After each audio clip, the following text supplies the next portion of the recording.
Assalamualaikum warahmatullahi wabarakatuh. Perkenalkan, saya Narwastu dari Prodi Pendidikan Biologi Fakultas Keguruan dan Ilmu Pendidikan Universitas Sulawesi Barat dengan nomor induk mahasiswa H0321320 kelas Pendidikan Biologi F.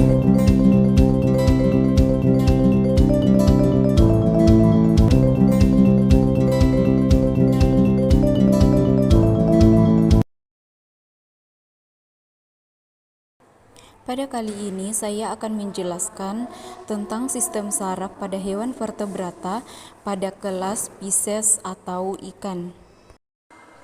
Yang pertama adalah definisi sistem saraf.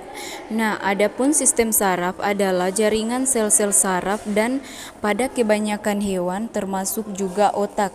Sistem saraf invertebrata biasanya jauh lebih sederhana daripada sistem saraf yang ditemukan pada vertebrata. Masih ada berbagai kompleksitas tergantung pada jenis invertebrata. Tidak semua invertebrata memiliki sistem saraf. Hewan yang tergolong protozoa dan porifera tidak memiliki sistem saraf.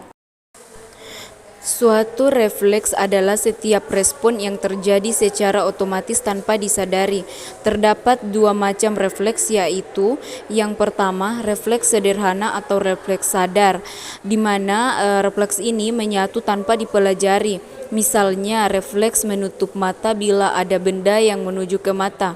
Kemudian yang kedua, refleks yang dipelajari atau refleks yang dikondisikan, yang dihasilkan dari belajar.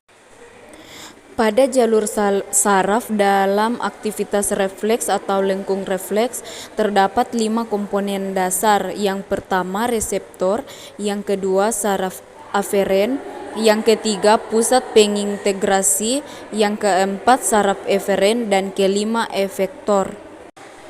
Pada sistem saraf otak terbagi menjadi 4, yaitu otak besar, otak depan, otak tengah, dan otak belakang. Nah, otak besar atau cerebrum merupakan otak besar yang memiliki permukaan yang berlipat-lipat dan mengandung ratusan juta neuron. Cerebrum terdiri atas lobus-lobus, yaitu lobus frontalis, lobus temporalis, lobus occipitalis, dan lobus parietalis.